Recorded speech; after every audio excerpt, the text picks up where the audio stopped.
ഇനി നമുക്ക് 3 വർഷവും 4 മാസവും കൂടെ ഈ ട്രംപിനെ സഹിക്കേണ്ടതായിട്ടുണ്ട്. പക്ഷേ അവിടെ ഈ 3 വർഷം 4 മാസം കൊണ്ട് അവിടെ കുട്ടിച്ചോറാക്കുമെന്നാണ് പറയുന്നത്. എന്തായാലും അത് അമേരിക്കക്കാരുടെ കാര്യം അവർ നോക്കിക്കോട്ടെ. പക്ഷേ ഇവിടെ ഈ കുറേമാർ പറഞ്ഞു നടക്കുന്നുണ്ട്, ഈ ട്രംപ് പറയുന്ന ഓരോ മണ്ടത്തരത്തിനും മോദി മാസ് മറുപടി കൊടുക്കണമെന്നാണ് ഇവിടെ ഉള്ളവർ പറയുന്നത്.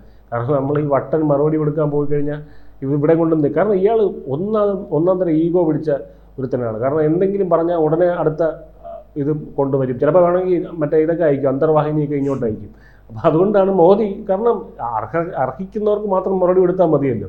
ഇത് നമ്മൾ എപ്പോഴാന്നുള്ള രീതിയിലാണ് മോദി മറുപടി കൊടുക്കുന്നത്. അതെന്തായാലും അദ്ദേഹത്തിന് മനസ്സിലാവുന്നുണ്ട്. അപ്പോൾ ഇവിടെ ഈ ഇന്ത്യൻ പ്രോഡക്ട്സിനെല്ലാം, ഉൽപ്പന്നങ്ങൾക്കെല്ലാം താരിഫ് ഇപ്പം പറയുന്നത്, ഈ ചെമ്മീൻ, നമ്മുടെ ഈ ചെമ്മീൻ, ഈ കൊഞ്ച്, ഇതൊക്കെ അവിടെയുള്ള ഈ കടൽ ഉൽപ്പന്നങ്ങളുണ്ട്, അതിനൊക്കെ തന്നെ ഈ വലിയ താരിഫുകൾ ചുമത്തി 20% അധികം ചുമത്തി എന്ന് കേൾക്കുന്നു. അങ്ങനെ അവിടെ ഇതിന് വലിയ പ്രിയമുള്ളൊരു നാടാണ്. ഈ കുടിയന്മാരാണ് ഇത് നന്നായിട്ട് ആശ്രയിക്കുന്നത്. അപ്പോൾ അവർ തന്നെ പറഞ്ഞു, ഇതിപ്പോൾ കുപ്പിയേക്കാൾ വിലയായല്ലോ ഇതിന് ടച്ചിങ്സിന് എന്നുള്ള രീതിയിൽ അവർ പറയുന്നു. ഇപ്പം ഈ ഇവരെ പിടിച്ച് ഭരണം ഏൽപ്പിച്ച് ഇപ്പം ഇത് വലിയ പൊല്ലാപ്പായല്ലോ. അപ്പോൾ ഇത് മാത്രമല്ല, കുടിയന്മാർക്ക് മാത്രമല്ല, ഈ കിറ്റക്സിൻ്റെ അവിടെ ഒരു ബ്രാൻഡുണ്ട് കുട്ടികൾക്കുള്ള, അവർ ഈ അമേരിക്കക്കാർക്ക് വലിയ പ്രിയമുള്ള ഒരു ബ്രാൻഡാണ്. വളരെ റീസണബിൾ ആയിട്ടുള്ളൊരു വിലയ്ക്ക് കിട്ടുന്ന, അതും ഇതുപോലെ അവിടെ അപ്രതീക്ഷിതമാകുന്നൊരു കാഴ്ച. അതായത് ഇപ്പോൾ കിറ്റക്സ് സാബു തന്നെ പറഞ്ഞു ഇനി അമേരിക്കയിലില്ല എന്ന് പറഞ്ഞു. അപ്പോൾ ഇതിനൊക്കെ ഒരു ക്ഷാമം ഉണ്ടാകുന്ന അവസ്ഥ തുടങ്ങിയിട്ടേ ഉള്ളൂ. അവിടെ ഇനി കാണാൻ കിടക്കുന്നേ ഉള്ളൂ എന്തൊക്കെയാണ് എന്ന്. അപ്പോൾ അവിടെ ട്രംപിനെതിരെ ഒരു ഭരണവിരുദ്ധ വികാരം ഉണ്ടാകുന്നുണ്ട്. അതിനോടൊപ്പം തന്നെ റഷ്യ ഇവിടെ കിടന്ന് നൈസായിട്ട് തിരിക്കുന്നുണ്ട്. റഷ്യ പറയുന്നത്, അതായത് എണ്ണയ്ക്ക് വീണ്ടും അവിടെ എത്ര കൂട്ടുന്നോ അത്ര ഇപ്പുറത്ത് കുറയ്ക്കും. അങ്ങനെയാണ് റഷ്യയുടെ ഒരു പരിപാടി. അപ്പോൾ ഇങ്ങനെ ഇന്ത്യക്ക് ഈ ഒരു രീതിയിൽ പിന്തുണ റഷ്യയും നൽകുന്നുണ്ട്. ട്രംപ് മൊത്തത്തിൽ അമേരിക്കയുടെ അസ്ഥിവാരം തോണ്ടും എന്നുള്ളൊരവസ്ഥയിൽ തന്നെ അമേരിക്കയെ കൊണ്ട് എത്തിക്കുമല്ലേ സാർ? ഉറപ്പായിട്ടും. അതിനകത്ത് അദ്ദേഹത്തിന് അറിയാൻ വയ്യാത്തതാണോ വാശിപ്പുറത്താണോ? ഒരു ഭരണാധികാരിക്കും വാശി പാടില്ല. രണ്ടാമത്തെ കാര്യം, വാശിയാവാൻ സാധ്യതയില്ല, അറിവില്ലായ്മയായിരിക്കും. ഇപ്പോൾ ഇയാൾ നോക്കുന്നത് ഇന്ത്യയിലെ ഉൽപ്പന്നങ്ങൾ ഏറ്റവും കൂടുതൽ എന്തൊക്കെയാണ് അയാളുടെ രാജ്യത്ത് വിറ്റഴിക്കുന്നത്, ആ സാധനത്തിന് താരിഫ് കൂട്ടിക്കൊണ്ടിരിക്കും. അതനുസരിച്ച് ഈ അപകടം പിടിച്ചവൻ മനസ്സിലാവുന്നില്ല, അവിടെ പണപ്പെരുപ്പം വർദ്ധിച്ചുകൊണ്ടിരിക്കും. ഇപ്പം തന്നെ ചെമ്മീൻ്റെ കാര്യം, ഈ ചെമ്മീൻ ഏറ്റവും കൂടുതൽ ഉപയോഗിക്കുന്നത് സാധാരണക്കാരനാണ്. അവിടുത്തെ കാരണം ക്വാളിറ്റിയുള്ള, അല്ലെങ്കിൽ രുചിയുള്ള, അല്ലെങ്കിൽ അവർക്ക് ഏറ്റവും പ്രിയമായിട്ടുള്ള സാധനം. ഇത് കള്ളു കുടിക്കാൻ വരെ ഉപയോഗിക്കുന്നുണ്ട്. സാധാരണ ടച്ചിങ്സ് എന്നൊക്കെയാണ് പറയുന്നത്, ഈ കള്ളു കുടിക്കുന്നതിൻ്റെ കൂട്ടത്തിൽ തൊട്ട് വെക്കുന്നതിന്. അപ്പം അതിന് ഉപയോഗിക്കുന്നുണ്ട്. അപ്പം ഇതിൻ്റെ വിലയ്ക്കകത്ത് വ്യത്യാസം വരുന്നൊരവസ്ഥ വന്നപ്പോൾ തന്നെ അവിടുത്തെ സാധാരണ കുടിയന്മാർ, വലിയ കുടിയന്മാർക്ക് ഇത് കാര്യമല്ലല്ലോ, കുടിയന്മാർ പറഞ്ഞ് വിഷയം ഉണ്ടായിക്കൊണ്ടിരിക്കും. അപ്പോൾ അയാൾ നോക്കിയപ്പോൾ സാധാരണക്കാരൻ, അപ്പോൾ നമ്മുടെ ഉൽപ്പന്നങ്ങൾ ഒരുപക്ഷെ ഇതേ താരിഫിൽ ഏർപ്പെടുത്തിയാൽ അവിടെ പണപ്പെരുപ്പം ഉണ്ടാവുമെന്ന് വിദഗ്ധർ, അല്ലെങ്കിൽ ഈ പറയുന്നത് ഇതിനെപ്പറ്റി പഠനം നടത്തുന്ന ലോകത്തിലെയും അമേരിക്കയിലെയും വിദഗ്ധർ പറഞ്ഞു. ഇത് ആഭ്യന്തര വിപണി ഉള്ള രാജ്യമാണ് ഇന്ത്യ, അവർക്കിത് ബാധിക്കത്തില്ല, അല്ലെങ്കിൽ അവർക്കൊരു കരുതൽ വേണ്ടി വരും. അവർക്ക് പെട്ടെന്ന് ഈ തീരുമാനം മാറ്റുമ്പോൾ ഒരു 1, 2, 3 മാസത്തെ, അല്ലെങ്കിൽ ഒരു തത്തിരിപ്പ് നമ്മൾ പറയത്തില്ലേ, എന്ത് ചെയ്യണം, അല്ലെങ്കിൽ ആ തീരുമാനം മാറ്റുന്നതിനകത്തുള്ള ഒരു കാലതാമസം അതേ വരത്തുള്ളൂ. അവരെ ഒന്നും ചെയ്യാൻ പറ്റത്തില്ല. ആഭ്യന്തര വിപണി ഉള്ള രാജ്യം, ലോകത്ത് പരിശോധിക്കുമ്പോൾ നമ്പർ 1 ആയിട്ടുള്ള രാജ്യമാണ്. ഇത് നാളെ കാലത്തെ പ്രശ്നം വരത്തുള്ളൂ. ഇത് നിരന്തരം അയാൾക്ക് പറഞ്ഞു കൊടുത്തുകൊണ്ടിരിക്കും. ഇത് അയാൾ കേൾക്കാതിരിക്കുന്നു. അയാൾക്കിത് കേൾക്കണ്ട. അതിനായിപ്പോൾ ഈ പറഞ്ഞ ചെമ്മിൻ്റെ താരിഫ് വീണ്ടും കഴിഞ്ഞ ദിവസം കൂട്ടിയത്, മൈ ഫ്രണ്ടെന്നും ഹാപ്പി ബർത്ത്ഡേ എന്നൊക്കെ പറഞ്ഞിട്ട് വീണ്ടും ഈ പുള്ളി പണി നടത്തിക്കൊണ്ടിരിക്കുക. അപ്പം ഇതിനകത്ത് വേറൊരു വലിയ ശാസ്ത്രീയമായിട്ടുള്ളൊരു വശമുണ്ട്.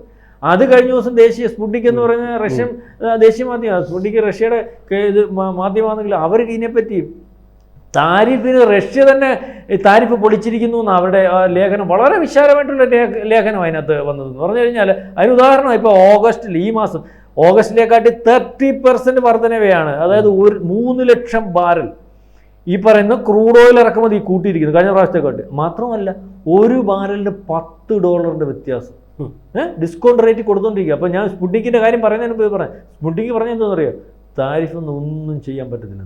കാരണം ഈ താരിഫിനകത്ത് വരുന്ന പ്രശ്നങ്ങൾ, അപാകതകൾ റഷ്യ തന്നെ പരിഹരിച്ചു കൊടുത്തുകൊണ്ടിരിക്കുക. കാരണം എന്താണെന്ന് പറയുക, താരിഫ് നമുക്ക് വരുന്ന നഷ്ടം വരാൻ സാധ്യതയുള്ളൂ. നമുക്ക് അമേരിക്കയിലേക്ക് കയറ്റുമതി ഇറക്കുമതിക്കകത്തു നിന്ന് വരുന്ന ഈ സാധനം, ഇപ്പം ഈ താരിഫ് ഏർപ്പെടുത്തിയിരിക്കുന്ന സാധനം, അതിനകത്ത് വരുന്ന കുഴപ്പം ഈ പറയുന്ന ഇതിനകത്ത് ലാഭത്തിൽ നിന്ന് നടക്കും. കാരണം ഇതേ രീതിയിൽ നമ്മൾ ഈ വില താത്തു വരുന്നതനുസരിച്ച് നമ്മൾ ബൾക്കായിട്ട് സാധനം പർച്ചേസ് ചെയ്തുകൊണ്ടിരിക്കും. കഴിഞ്ഞ മാസത്തെക്കാട്ടി 20% ഈ മാസം കൂട്ടുന്നു, ഈ മാസത്തെക്കാട്ടി 20% അടുത്ത മാസം കൂട്ടുന്നു. നമ്മളുടെ സ്റ്റോക്കിംഗ് സ്രോതസ്സുകളൊക്കെ നിറയുന്നു. നമ്മൾ വിദേശ രാജ്യങ്ങളിൽ ഇതിന് സ്റ്റോക്കിംഗ് സ്രോതസ്സുകൾ കണ്ടെത്തുന്നു. ആണ് ഇത് അതായത് ക്രൂഡ് ഓയിൽ ഇവിടെ കൊണ്ടുവന്നിട്ട് നമ്മൾ ഈ സാധനം സമ്പുഷ്ടീകരിക്കുക, അല്ലെങ്കിൽ പെട്രോള് ഡീസല് വേറെ പല സാധനങ്ങളാക്കിയിട്ട് ലോകത്ത് ഇപ്പം ഏറ്റവും നമ്പർ 1 ആയിട്ട് ഒരു സമയത്ത് ഇപ്പം ഏറ്റവും കൂടുതൽ നമ്പർ 1 ആയിട്ട് പെട്രോളും ഡീസലും കയറ്റുമതി ചെയ്യുന്ന രാജ്യമായിട്ട് ഇന്ത്യ മാറി. ഇവിടെ ഇന്ത്യയിൽ ഇവിടെ ഉൽപ്പാദിപ്പിക്കുന്നത്. അപ്പോൾ അതിന് കിട്ടുന്ന പൈസ അത് നിസ്സാര പൈസയല്ലല്ലോ. ഇതിൻ്റെ കൂടെ തന്നെ നമ്മൾ വേറെ നമുക്ക് അവിടെ പറ്റിയേക്കുന്ന ചെമ്മീൻ അവിടെ കയറ്റുമതി ചെയ്യാൻ പറ്റത്തില്ലെങ്കിൽ നമ്മൾ വേറെ മാർഗം നോക്കുന്നുണ്ടല്ലോ, വേറെ സംവിധാനം നോക്കുന്നുണ്ടല്ലോ. അപ്പോൾ ഈ അതും എല്ലാം കൂടെ വരുന്ന ഒരു അവസ്ഥയിലേക്കുണ്ട്. അപ്പം ഇത് റഷ്യ ഇല്ലെങ്കിൽ ഈ റഷ്യയുമായിട്ടുള്ള വിഷയത്തിനകത്ത് ഇന്ത്യക്കെതിരെ എടുത്ത തീരുമാനം ട്രംപ് ഈ പറയുന്ന ഘടകകക്ഷികളെടുത്ത് പറഞ്ഞു, നിങ്ങളൊരു കാര്യം ചെയ്യണം കേട്ടോ, 100% താരിഫ് അടിച്ചു കൊടുക്കണം. G7 രാജ്യങ്ങളെടുത്ത് നേരത്തെ പറഞ്ഞു, യൂറോപ്യൻ രാജ്യങ്ങളെടുത്ത് പറഞ്ഞു, നാറ്റോ രാജ്യങ്ങളെടുത്ത് പറഞ്ഞു. എന്നാലേ ഇത് വിജയിക്കത്തുള്ളൂ, നമ്മൾക്ക് വിജയിപ്പിക്കാൻ സാധിക്കത്തുള്ളൂ. കാരണം യുദ്ധത്തിനകത്ത് യുദ്ധം നിർത്തണമെങ്കിൽ എൻ്റെ കൂടെ നിങ്ങളും സഹകരിക്കണം. അവർ പറഞ്ഞു എങ്ങനെ സഹകരിക്കാനൊക്കും കൊച്ചാട്ടാ, എങ്ങനെ സഹകരിക്കാനൊക്കെ കൊച്ചാണ്. കൊച്ചാണ് ഈ കാര്യം പറയുന്നത് പോലെ നമ്മൾ ഈ നാളെ കാലത്ത് ഈ ഒരിടത്തുനിന്ന് ചവിട്ടിപ്പിടിച്ചാൽ ഈ നമുക്ക് ആവശ്യമുള്ള സാധനങ്ങൾ നമ്മുടെ രാജ്യത്ത് ഉണ്ടാക്കാനും അല്ലെങ്കിൽ വരുത്താനും പറ്റിയ ഒരു സംവിധാനം ഇന്നില്ല. ഇത് ഈ പറയുന്നത് പോലെ ഇന്ത്യക്കെതിരെ താരിഫ് ഏർപ്പെടുത്തി കൊടുത്താലും അവിടുത്തെ സാധനം ഇങ്ങോട്ട് വരണ്ടെന്ന് പറഞ്ഞാലും ഇവിടുത്തെ സാധനം അങ്ങോട്ട് പോകണ്ടെന്ന് പറഞ്ഞാലും ഇതിനകത്ത് രാജ്യത്തിനകത്ത് പൈസ ഉണ്ടെന്ന് പറഞ്ഞാൽ അത് കടിച്ചു പിടിച്ച് ഇന്നാൻ പറ്റുമോ? സാധനങ്ങൾ വരണ്ടേ? അപ്പൊ ആ രീതിയിലേക്കൊന്നും ഏർപ്പെടുത്താൻ പറ്റത്തില്ല. മാത്രമല്ല ഞങ്ങളുടെ രാജ്യം നമ്മൾ ഈ പറയുന്ന വെളിയിൽ കാണുന്നത് പോലെ കോട്ട് കിട്ടുമൊക്കെ നമ്മുടെ പ്രധാനമന്ത്രി നിൽക്കുന്നതും അല്ലെങ്കിൽ സ്വർണ്ണ നിറത്തുള്ള ടൈയും ഒക്കെ ഉണ്ട്. പക്ഷേ പഴയതുപോലുള്ള പൈസ നമ്മുടെ കയ്യിലില്ല. ഈ നമ്മൾ പണ്ട് വരട്ടിയപ്പോൾ വിരളുന്ന രീതിയിലുള്ള രാജ്യങ്ങളൊന്നും അല്ല ഈ പറയുന്നത് പോലെ. ചൈന ആയിക്കൊള്ളട്ടെ, ഇന്ത്യ ആയിക്കൊള്ളട്ടെ, ഇപ്പം നമ്മുടെ അടുത്ത് മസിൽ പിടിച്ച് അല്ലെങ്കിൽ നമ്മൾ മസിൽ പിടിക്കാൻ പോകുന്ന അല്ലെങ്കിൽ നിങ്ങൾ മസിൽ പിടിക്കണമെന്ന് പറയുന്ന രാജ്യങ്ങൾ. അപ്പോൾ ഇതൊക്കെ കണ്ടിട്ട് നമ്മളൊരു പരുവത്തിന് പോകാനേ പറ്റത്തുള്ളൂ. കാരണം എല്ലാ രീതിയിലും അങ്ങനെ എതിർക്കാൻ പറ്റുന്ന ഒരു പഴയ ഒരു രാജ്യമോ ഒരു പഴയ ഒരു സംവിധാനമോ ഒന്നും ഇന്നില്ല. അതുകൊണ്ട് ഇയാളുടെ ഈ പറയുന്ന നമ്മൾ പറയത്തില്ലേ സഖ്യകക്ഷികളെന്ന് പറയുന്ന രാജ്യങ്ങളുണ്ട്, സൗഹൃദ രാജ്യങ്ങളുണ്ട്, G7 രാജ്യങ്ങളുണ്ട്, നാറ്റോ രാജ്യങ്ങളുണ്ട്. ഇവരാരും ഇപ്പോൾ ഈ ട്രംപ് പറയുന്ന കേൾക്കുന്ന ഒരവസ്ഥയില്ല. കാരണം കേട്ടാൽ മുന്നോട്ട് പോകാൻ പറ്റുന്ന രീതിയില്ല.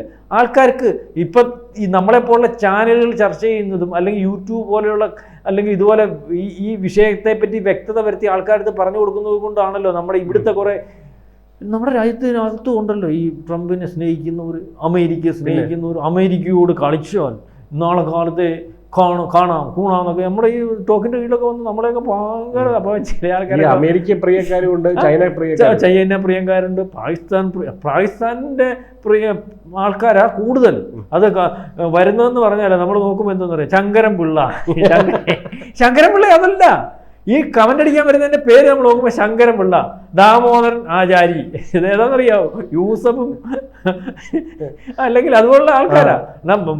ആ ഒരു വിഭാഗത്തെ മാറ്റി പറഞ്ഞതല്ല, അതിനകത്ത് ഈ ഉണ്ടല്ലോ ഈ പേര് മാറ്റിയിട്ടിട്ട് ഈ അത്തരത്തിൽ ഈ രാജ്യവിരുദ്ധ ശക്തികളായിട്ട് നിൽക്കുന്നത് അവരായി വരുന്നത്. അപ്പൊ നോക്കുമ്പോൾ നമ്മൾ നോക്കുമ്പോൾ ഇവരൊക്കെ ഇന്ത്യക്കെതിരെ അല്ലേ, സുഡാപ്പികളും. അപ്പം ആ രീതിയിലേക്കാ. അപ്പം ഇപ്പം പറഞ്ഞു വന്നത് ഓരോ മാസവും നമ്മൾ ഈ പറയുന്ന താരിഫ് ഏർപ്പെടുത്തുന്നതിനനുസരിച്ച് നമ്മൾക്ക് റഷ്യ ഇളവുകൾ തരുന്നു. ഇതിൻ്റെ കൂടെ നമ്മൾ UAE മേടിക്കുന്നതിൻ്റെ ഇത് കൂട്ടിട്ടുണ്ട്, ബ്രസീലിന് മേടിക്കുന്നതിൻ്റെ എണ്ണയുടെ വിധം കൂട്ടിട്ടുണ്ട്. കാരണം ഓടത്ത് കയറി നാളെ കാലത്ത് എന്തെങ്കിലും വിഷയം വെച്ചിട്ട് അവിടെ ബ്ലോക്കായി അഴിയായി നിന്ന് കഴിഞ്ഞാലും ഇത് വേറെ രീതിയിലേക്കുള്ള നമ്മുടെ അല്ലെങ്കിൽ നമുക്ക് കിട്ടുന്ന നമ്മുടെ ഊർജ്ജ പ്രതിസന്ധി, അത് ഏറ്റവും വലിയൊരു കാര്യമാണ്. നിങ്ങൾ ശ്രദ്ധിക്കേണ്ട കാര്യമാണ്, നമ്മൾ മനസ്സിലാക്കേണ്ട കാര്യമാണ്.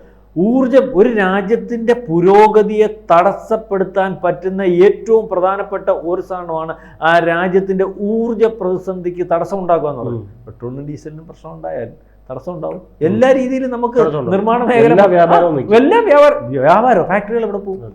അപ്പം അതിന് പ്രതിസന്ധി വരാത്ത രീതിയിലാണ് 20 രാജ്യത്ത് ഇന്ന് മാത്രമാണ് നമ്മൾ ക്രൂഡ് ഓയിൽ മേടിച്ച് 2014 ഇപ്പം എത്ര ഉണ്ടോന്ന് അറിയാം, 40 കവിഞ്ഞ് 60 ഏത് കൊച്ചാണ്ടേന്ന് മേടിക്കും, മനസ്സിലായി? ഇച്ചിരി ആരുടെ കയ്യിന്നാലും മേടിക്കും. ആരുമായിട്ടും യാതൊരു ഒന്നാം തരം ഗുജറാത്തി, ഒന്നാം തരം ബിസിനസ്സുകാരൻ, സ്നേഹമൊക്കെ സ്നേഹം, കച്ചവടം വേറെ, മനസ്സിലാകുന്നുണ്ട്? ഈ നമ്മൾ നോക്കിയാൽ മതി.